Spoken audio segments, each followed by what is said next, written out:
नाजरीन, viral news live की पूरी टीम आज औरंगाबाद में मौजूद है। आप जानते हैं कि पूरे मुल्क में गौरक्षा के नाम पर जो गुंडागर्दी और कत्लेआम किया जा रहा है, मुसलमानों दलितों पर जो मुसलसल हमले हो रहे हैं, इससे पूरी दुनिया में मुल्क का नाम जो है बड़ा दागदार हुआ है, हिंदुस्तान बदनाम हुआ है।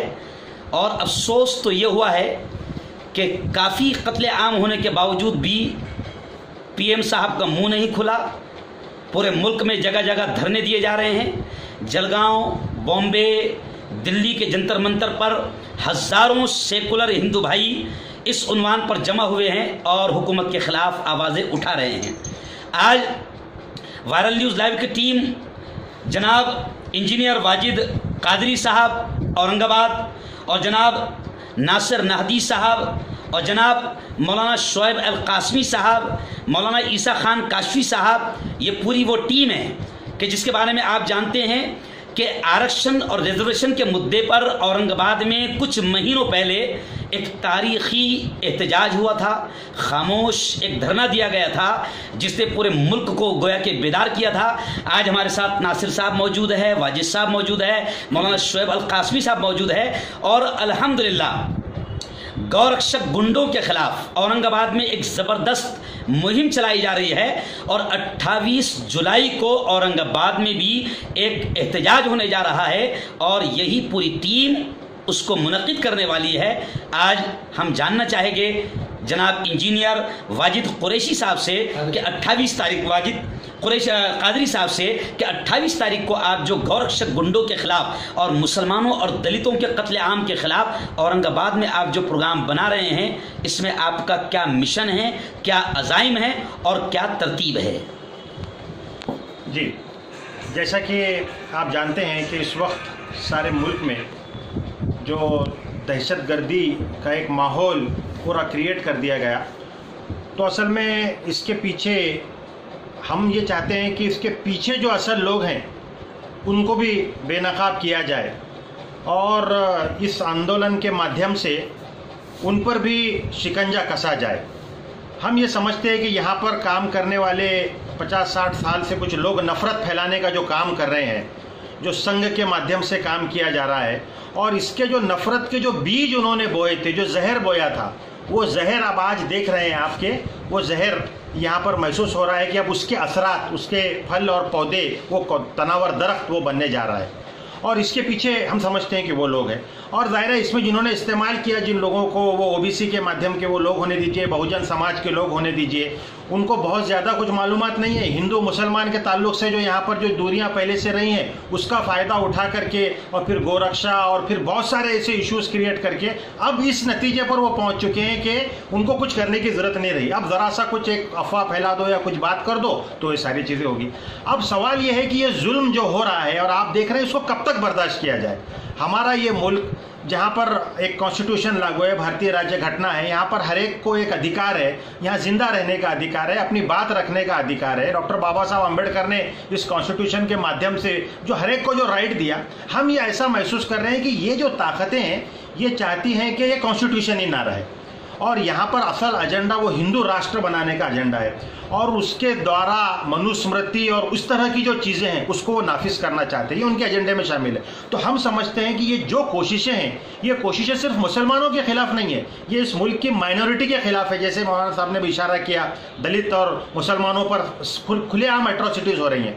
इसी तरीके से ये देश के सिर्फ माइनॉरिटीज़ के खिलाफ नहीं है, बल्कि भारतीय जनता के खिलाफ है, भारतीय कॉन्स्टिट्यूशन के खिलाफ, क्योंकि जब तक ये कॉन्स्टिट्यूशन रहेगा यहाँ पर कोई हिंदू राष्ट्र, कोई दूसरी चीज़ें नहीं बन सकती। अब उसको ख़त्म करने के लिए स्टेप बाय स्टेप ये सारी चीज़ें कर रहे हैं। तो इसके खिलाफ औरंगाबाद में जैसे मुस्लिम आरक्षण की जो टीम थी पूरी, उन्होंने इस बात को सोचा, गौर किया कि हम एक ऐसा आंदोलन करें कि एक विशाल आंदोलन हो, एक ऐतिहासिक आंदोलन हो और इसके माध्यम से हज़ारों की तादाद में लोगों को इससे जोड़ा जाए, इसकी अवेयरनेस क्रिएट की जाए और इसके माध्यम से ये संदेश दिया जाए कि हम जालिम का हाथ पकड़ लेंगे। जहां हमको डॉक्टर बाबा साहब अम्बेडकर की ये राज्य घटना इस बात का हमको अधिकार देती है कि हम जुल्म के खिलाफ आवाज़ उठाएं, अगर अपनी जान की रक्षा की खातिर हम तैयार हों। वहीं पैगंबर मोहम्मद सल्लल्लाहु अलैहि वसल्लम साहब ने ये बात कही है कि तुम अपने भाई की मदद करो, चाहे वो जालिम हो या मजलूम। पूछा कि अल्लाह के रसूल सल्लल्लाहु अलैहि वसल्लम, मजलूम की मदद तो समझ में आती है, जालिम की मदद क्या है? कहा कि उसको जुल्म करने से रोक दो। तो इंशाअल्लाह अज़ीज़ यहाँ पर हमारी ये पूरी टीम इस बात की कोशिश करेगी कि आंदोलन जो होगा, जो धरना प्रदर्शन होगा, ये तो हमारा एक कॉन्स्टिट्यूशनल राइट है, उस हिसाब से हम करेंगे। लेकिन उसके बाद में इंशाअल्लाह अज़ीज़ एक ऐसी टीम खड़ी कर दी जाए कि जहाँ कहीं भी जुल्म हो तो उस जुल्म के खिलाफ में हम आवाज़ उठा सकें और कोशिश इस बात की कर सकें कि जालिम के हाथ पकड़ ले और उसको जुल्म करने से रोक दे।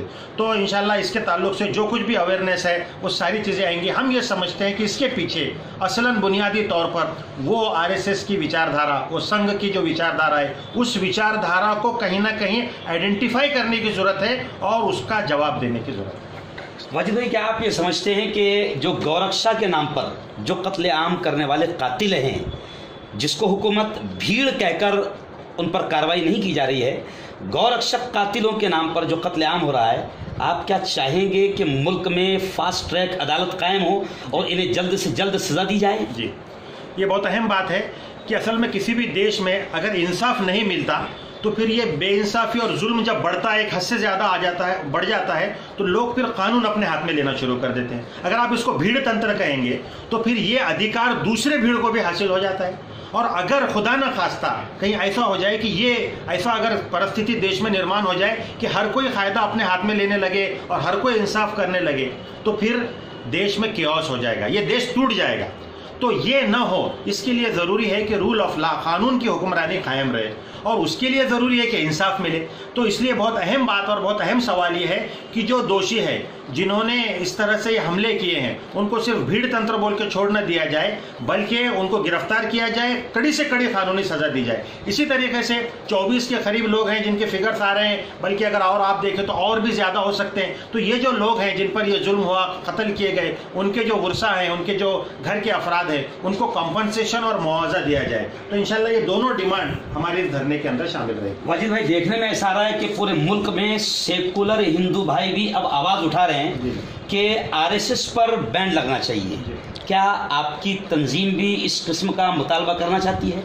जी, बहुत अहम बात यह है कि बहुत खुशी हुई कि असल में हो ये रहा था कि दलितों पर जुल्म हो तो दलित उठ रहे हैं, मुसलमानों पर जुल्म हो तो मुसलमान उठ रहे हैं, कहीं निर्भया पर बलात्कार होता है तो खवातीन और कुछ लोग उठ रहे हैं। लेकिन पहली बार नॉट इन माई नेम, इस हवाले से इस देश के हम ये समझते हैं कि शांति प्रिय लोग, सोचने समझने वाले लोग, जो इंटेलेक्चुअल्स हैं, जो इस देश की धारा को बदल सकते हैं, लोगों के ख्यालात और रुख को बदल सकते हैं, पहली बार उन्होंने इनिशिएटिव लिया है। हमने इनिशिएटिव नहीं लिया, उन्होंने इनिशिएटिव लिया। और ये जो रिस्पांस जो दिल्ली के जंतर मंतर से शुरू हुआ, आप देख रहे हैं कि इसके अंदर पत्रकार हैं, पॉलिटिशियंस हैं, अक्रॉस द बैरियर्स, धर्म और सब दीवारें तोड़ करके लोग जमा हो रहे हैं नॉट इन माई नेम के हवाले से। और पूरे भारत के अंदर एक ज़बरदस्त किस्म से ये आंदोलन क्रिएट हो रहा है, चल रहा है आगे। तो हम इसका समर्थन करते हैं। हम तो ये चाहते हैं कि ये और आगे बढ़े और इस तरह से लोग खुद आए, इनिशिएटिव ले। सिर्फ ये नहीं कि मुसलमान पर जुल्म हो रहा बोल के मैं खड़े रहूँ, बल्कि एक इंसानियत और मानवता के नाते से जहाँ भी जुल्म हो रहा है वहाँ पर हम आवाज़ उठाएं। तो ये बहुत ज़रूरी है। इसी के साथ साथ जैसे मैंने शुरू में बात कही कि वो जो लोग जो इस तरह की विचार सरनी रखते हैं, जो खुलेआम इस तरह से बातें कर रहे हैं, सब पाकिस्तान जीतता है या भारत जीतता है, इस पर उसको जो है तो अपना वो जरिया बनाते हैं और जाकर के खुद पटाखे फोड़ेंगे वहाँ जाकर के, सारी चीज़ ऑन रिकॉर्ड मौजूद है, और फिर इल्ज़ाम लगाएंगे कि साहब ये पाकिस्तान जीत गया तो मुसलमान पटाखे फोड़ रहे। ये सारी चीज़ें हम ये कह रहे हैं कि ये जो जहर पेरने वाले जो लोग हैं, इसके पीछे इसको अगर आप आइडेंटिफाई करें, खुद हमारे सीबीआई की रिपोर्टें हैं, हमारे पास सारे गवर्नमेंट की रिपोर्ट है, सारे मवाद सारी चीज़ें मौजूद है, कौन लोग हैं इस देश में जहर फेरने का काम करने वाले, तो उन पर कड़क कार्रवाई की जाए। अगर वो आरएसएस है, आरएसएस के माध्यम से ये हो रहा है, गवर्नमेंट के पास रिकॉर्ड है, गवर्नमेंट ने इसको जांच करना चाहिए। तो हम इस हवाले से ये भी डिमांड हमारी शामिल रहेगी कि ऐसे तमाम कोशिशें, ऐसे तमाम संगठन जो नफरत फैलाने का काम कर रहे हैं, उन पर पाबंदी प्रतिबंध लगना चाहिए। इस देश का अगर हम विकास करना चाहते हैं, हम भारत को 2020 में अगर प्रगत राष्ट्र बनाना चाहते हैं, महासत्ता देखना चाहते हैं, तो इसके लिए ज़रूरी है कि आपस की ये दूरियां ख़त्म हो और ये खास करके नफरत ये ख़त्म हो। जब यहाँ पर शांति का वातावरण होगा तभी हम इस देश में विकास और प्रगति ये संभव हो सके। नाज़रीन, बहुत अच्छी बातें वाजिद कादरी साहब ने आपके सामने पेश की। और हम लोग देख रहे हैं कि पूरे मुल्क में एक हाहाकार मचा है। और कल 5 जुलाई को मुंबई के आज़ाद मैदान में एक बेबाक रहबर, एक बेबाक कायद अबू आसिम आज़मी भी इसी उन्वान पर बहुत बड़ा विशाल धरना कर रहे हैं।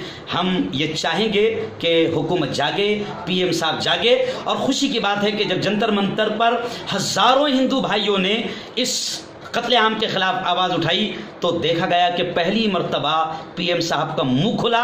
हमारी तमन्ना है कि सिर्फ मुंह ना खुले बल्कि इन गौरक्षक के नाम पर जो कत्लेआम किया जा रहा है, इन कातिलों और इन जालिमों पर सख्त कार्रवाई की जाए, क्योंकि यह मुल्क, जैसे वाजी साहब ने कहा कि जो लोग जहर फैला रहे हैं इन पर कार्रवाई की जाए। और उनको ये पैगाम भी हम देना चाहते हैं कि यह मुल्क किसी के बाप का नहीं है। राहत इंदौरी ने कहा कि सभी का खून है शामिल यहाँ की मिट्टी में, किसी के बाप का हिंदुस्तान थोड़ी है। और फिर आगे ये भी कहा, उन शरीरों को ये पैगाम दिया कि लगेगी आग तो आएंगे घर कई जद में, लगेगी आग तो आएंगे घर कई जद में, यहाँ पे सिर्फ हमारा मकान थोड़ी है। हम दुआ करेंगे कि ये मेरा मुल्क, ये प्यारा मुल्क ऐसे शरीरों से अल्लाह इसकी हिफाजत फरमाए और हिंदू मुस्लिम एकता और अमन शांति इस मुल्क में बनी रहे। अल्लाह हाफिज। जय हिंद।